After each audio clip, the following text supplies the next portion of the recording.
Okay, there's another update. Anybody that's interested. So here's the car that I got back from the shop. I took the cover off. It's a plastic cover, so the paint kind of got wet, but it didn't hurt it. So here it is. Here it is, all touched up.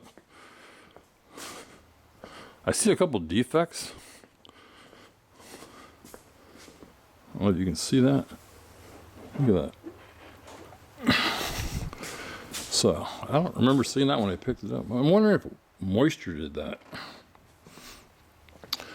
So I will take it back again, make him fix it this time.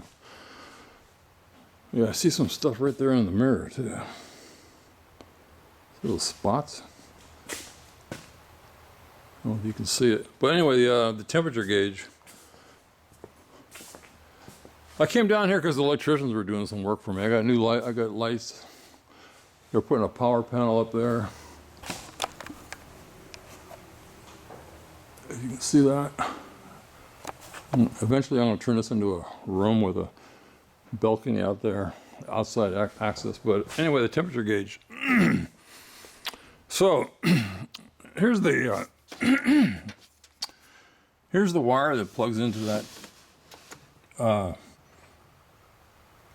sending unit. So they call this a nail head connector. It just slips on. So I touched this. Remember I said the temperature gauge wasn't working. So I just took a ground. I put a wire, a copper wire in here and over to a ground, anything metal. And the gauge went all the way, temperature gauge went all the way up. So again, I don't have time to work on this anymore today. But as far as I know, the gauge is good. The wire's good. And I'm thinking, if you can see down in there, let me get this light if I can find it.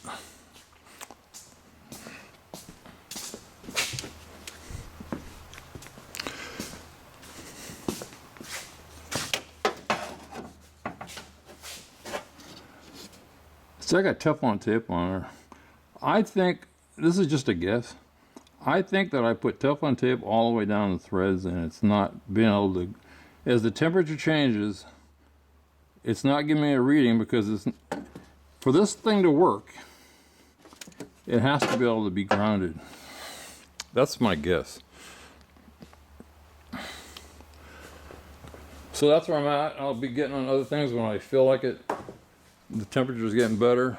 And I was talking about the blower. The blower motor, I was saying the blower wasn't working. The blower is under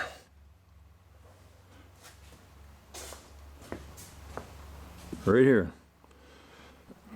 So what I'm going to do, I think I said this, I'm pretty sure I can see which wire it is. I'm going to turn the switch on and I'm going to see if there's a hot wire going to the blower. Anyway, this is how I diagnose, think about it. And that's it, just kind of an update. Oh yeah, one more thing. I know I always say this. But when I came out here, there was a bunch of water under this car. You can still see it. Especially on this side. And the temperature had gotten down to 17 a couple weeks ago. I was thinking I might have run a freeze plug or something. So I checked the radiator. Let's just check it right now. It's been sitting about an hour.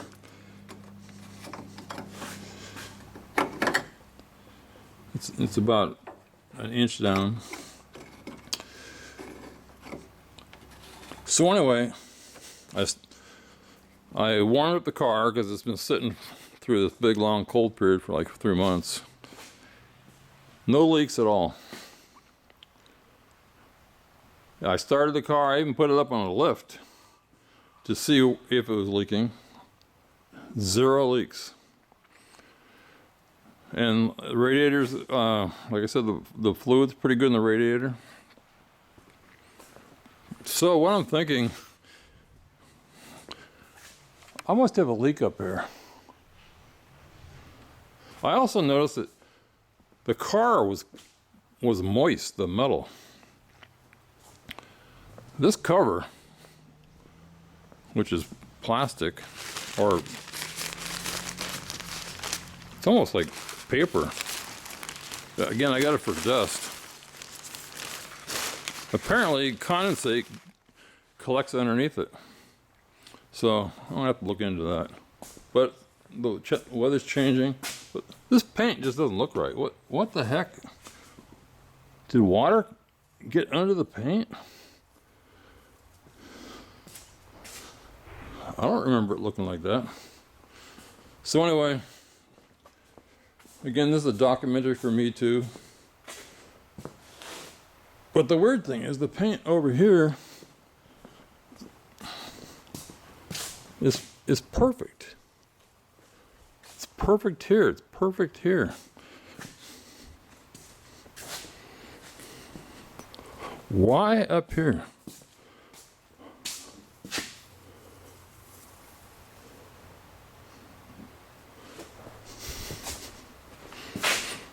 So that's it. No leaks, but there's a pool of water.